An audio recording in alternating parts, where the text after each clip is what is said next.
हो का आता 2024 साल तर काय सरत आलंय. सरलं म्हणजे काय पार आता संपायच्याच मार्गात आहे.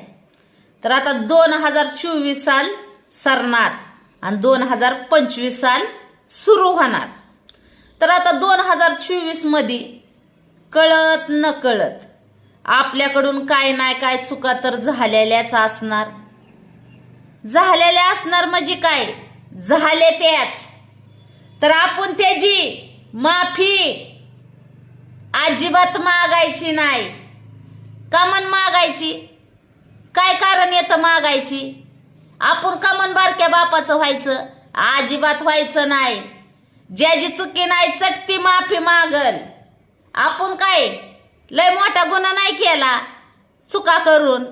चुका तर सगळ्याकडूनच होत्यात. माणूस हा चुकीचाच पुतळा आहे.